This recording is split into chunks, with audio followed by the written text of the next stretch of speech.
بسم الله الرحمن الرحيم. الحمد لله رب العالمين، والعاقبة للمتقين، ولا عدوان إلا على الظالمين، والصلاة والسلام على رسوله المصطفى صلى الله عليه وسلم. طب القلوب ودواؤها، وعافية الأبدان وشفاؤها، ونور الأبصار وضياؤها، ونضارة الوجوه وبهاؤها، وعلى آله وأصحاب الغر الميامين، وعلى كل من الذي اتبعهم بإحسان واقتفى لآثارهم إلى يوم الدين. أما بعد، السلام عليكم ورحمة الله وبركاته.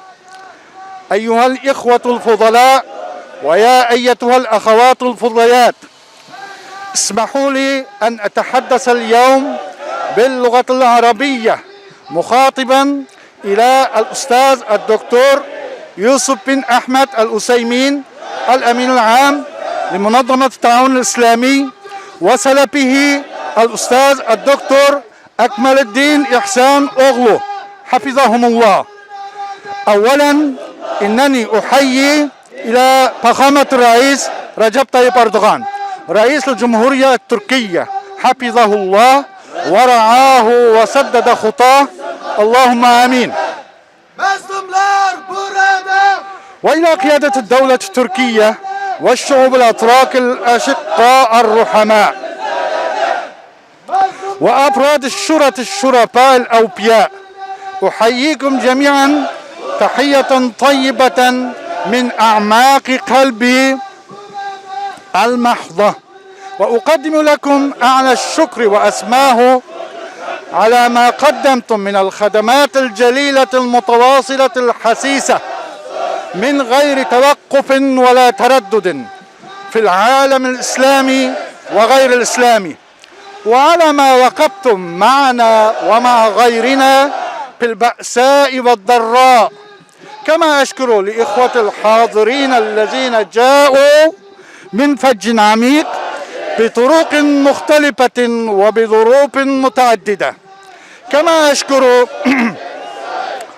بظروف متعددة، واصطفوا مع المصطفين الطالبين من إدارة الحكومة الصيني أبسط حقوقهم المشروع في قوانين الدولية الوضعية، فضلا عن قوانين الشرعية السماوية، بطرق سلمية وأخلاقية متحضرة. وها هي معرفة مسيرة ذوي الأقارب من الآباء والأمهات والإخوة والأخوات والزملاء والشيوخ والعلماء والدكاترة الأجلاء والأطباء وأصحاب الثروات ورجال الأعمال وغيرهم من الضحايا الأبرياء الذين لم نتمكن من أخبارهم منذ مدة التي تتراوح بين 4 سنين وما فوقها.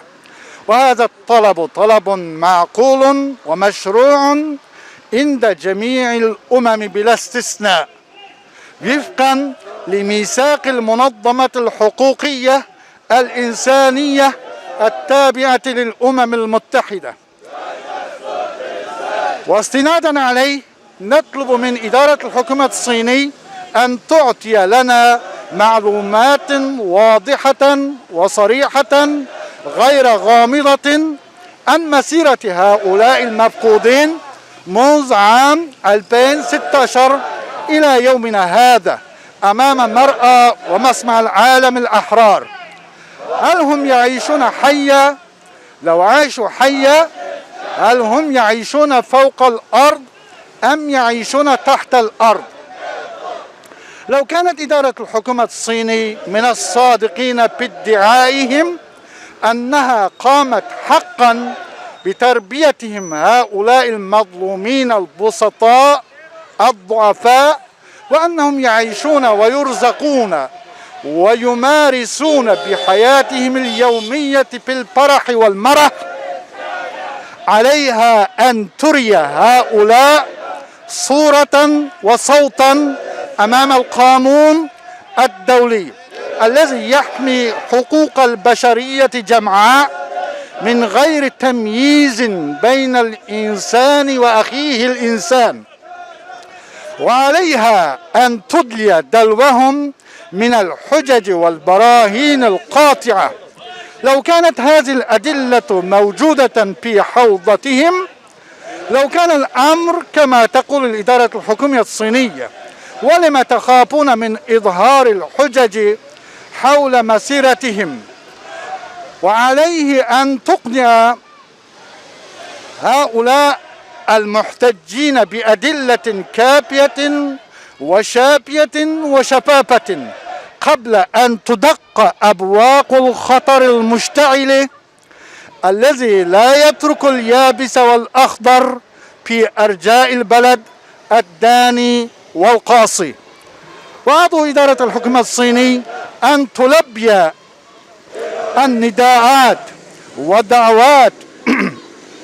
ودعوات الحق والحقوق والمتطلبات ونداءات المنظمات الرسمية وغير الرسمية شرقا وغربا، وتستصغي لهذا الطلب بآذان يسمع وبعيون يبصر وبعقل يفهم، خاليا من الكبر والغطرسة والهمجية، ممتثلا لموجب قوة قوانين الدولية وقراراته وأعرافه وقواعده، وتغتنم هذه الفرصة السامحة ولا تضيئها قبل أن يسدل الستار على وجوههم.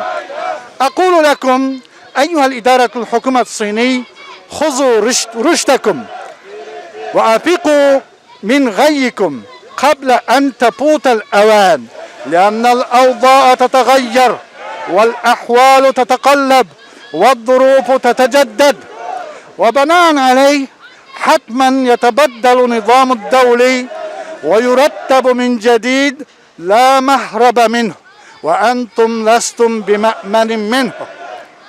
واتباعا له يأتي يوم فيه تطلع الشمس في سماء بلادنا ويوضع الحساب على النساب ويوزن في ميزان الذهب بكل الدقة.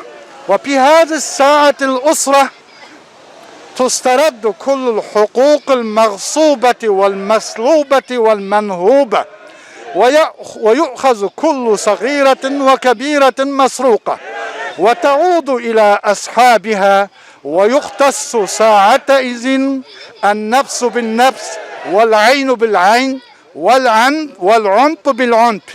ولكنني أذكركم أيها القادة الصينيون، نحن لسنا أذلاء كما تزعمون، بل نحن طلاب السلام ولسنا طلاب الاستسلام. نحن أحفاد تمر خليفة الذي هرب أجدادكم ولوا مدبرين أمامه تاركين كل الغنائم. لعلكم تتذكرون هذا الدرس الأمر الذي لا ينسى ولن ينسى أبدا في مدينة قمول في بداية القرن العشرين. ونحن أحفاد علي خنتورة وأحمد شان قاسم وخوجنياز هاجم وصابت تامولم، وأحفاد عثمان باتر وغني باتر وإسحاق بغمونونو ودليل قان سغوربايوف وغيرهم من الشهداء الأبرار الأخيار.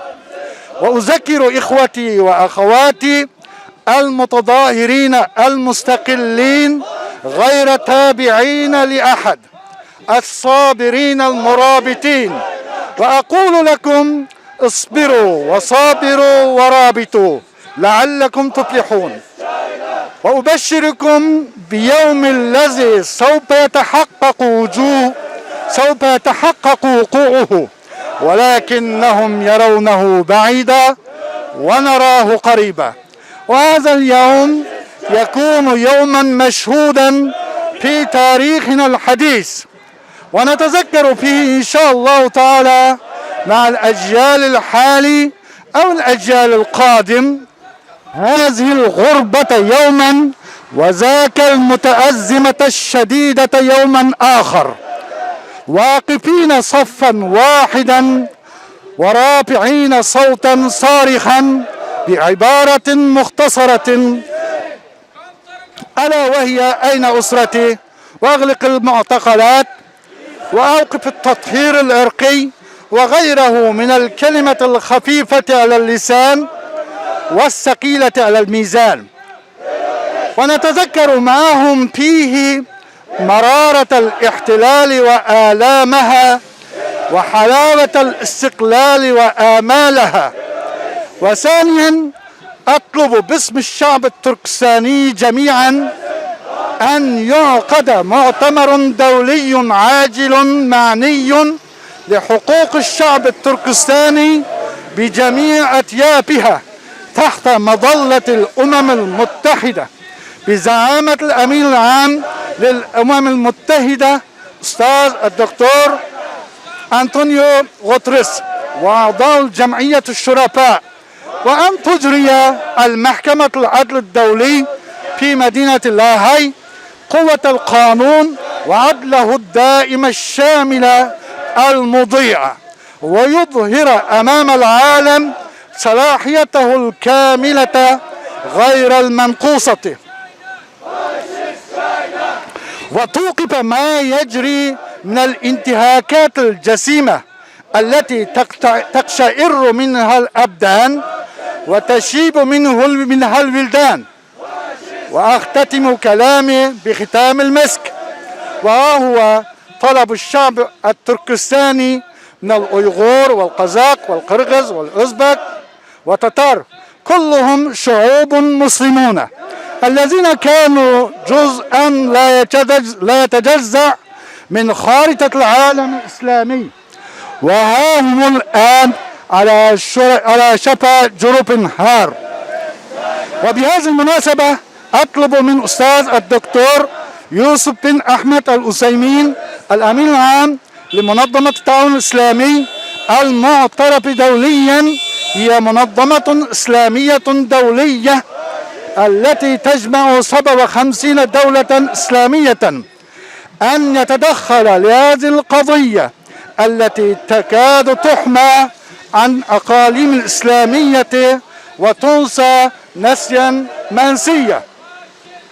وتصف تلك المنظمة نفسها بأنها الصوت الجماعي للعالم الإسلامي، وأنها تهدف لحماية المصالح الحيوية المسلمين.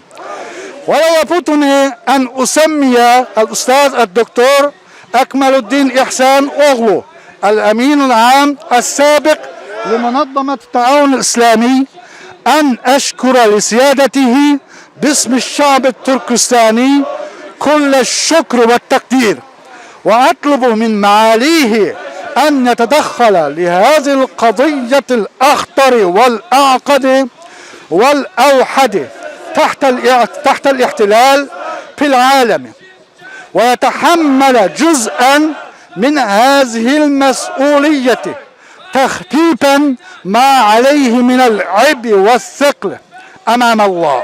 وأحمد الله أولا،